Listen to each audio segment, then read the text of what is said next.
If you've ever written a for loop, you've technically already used an iterator. But iterators in Rust are so much more powerful than just looping. They're lazy, composable, and can turn your code into these short, expressive, almost poetic pipelines. And yes, we're going to write some poetry in Rust code. Let's start simple. A basic iterator. This example demonstrates how to use an iterator to access elements from a vector.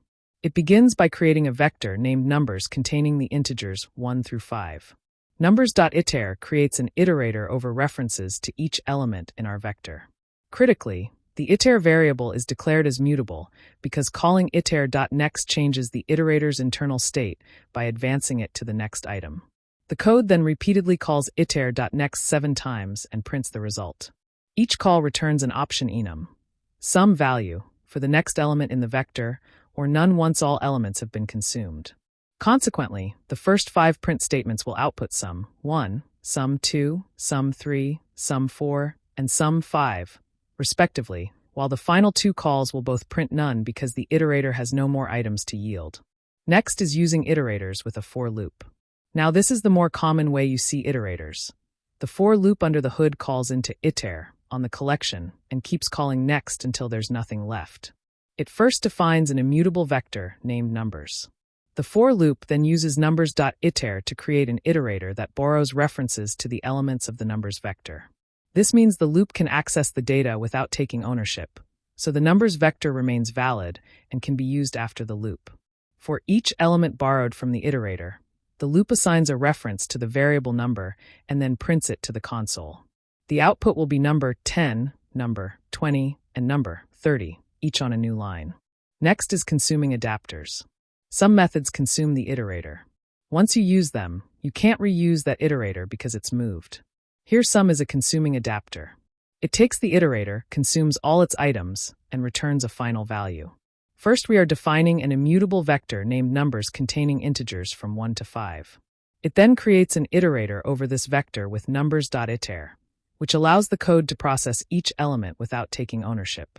The sum method is called on this iterator, which consumes all the elements and calculates their total. The result, an i32 integer, is then stored in the immutable variable sum. Finally, the code prints a message to the console displaying the calculated sum, which will be 15. Now here's where iterators get really fun. You can chain them together like Lego bricks. Map transforms each element. Filter keeps only those elements where the closure returns true, and collect gathers everything into a new vector. This example demonstrates the use of iterator adapters to transform and filter a vector. First, we defined an immutable vector of numbers from 1 to 5. The first operation creates a new vector called doubled. It achieves this by creating an iterator with numbers.iter, using the map adapter to double each element, and then collecting the results into a new vector. The second operation creates a vector called even. It uses the filter adapter to keep only the elements that are even. Since filter returns a reference to each element, the clone method is used to dereference and copy the values, allowing them to be collected into a new vector. The code then prints both of these new vectors, showing the doubled values, 2, 4, 6, 8, 10, and the even numbers 2, 4. Rust iterators are lazy. That means nothing actually happens until you consume the iterator. This example illustrates the laziness of iterators. It starts by creating a vector of numbers and then creates a new iterator called lazyiter using the map method. Importantly, the code inside the map closure, which prints a message and doubles the number, is not executed at this point. The iterator is merely set up to perform these actions when it's consumed. This is why the program prints iterator created. Nothing processed yet, before any processing occurs. Notice that processing only happens when we call collect. Until then, Rust doesn't run the closure. The print macro inside the map closure only runs when the collect method is called. Collect is a consuming adapter that forces the iterator to process each item and gathers the results into a new vec, at which point the processing messages and the final result 2, 4, 6 are printed to the console. Alright, now we're going to get fancy. Let's make our own iterator by implementing the iterator trait. Here we are defining a custom iterator that counts from 1 to 5. We begin by creating a counter struct with a single count field. The new method is an associated function for creating a new instance with a starting count of 0. The implement iterator for counter block is where the core functionality is defined. It specifies that the iterator will yield items of type U32 and implements the crucial next method, which decides when we're done. This method checks if the current count is less than 5. If it is, it increments the count, wraps the new value in sum, and returns it. If the count has reached 5 or more, it returns none, signaling that the iteration is complete.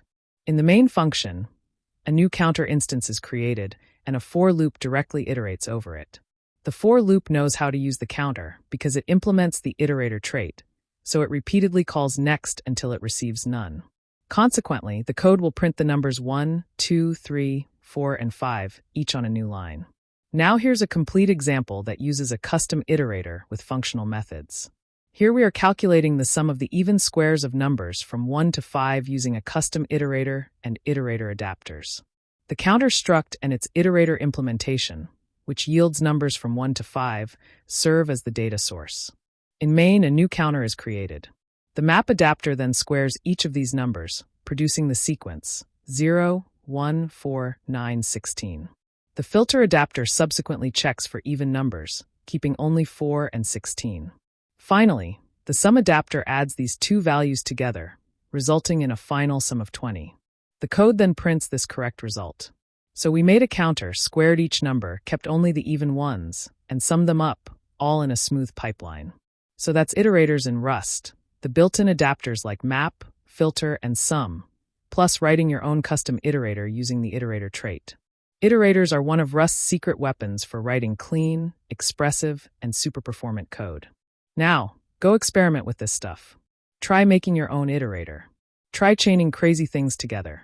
Rust will keep it safe and fast for you.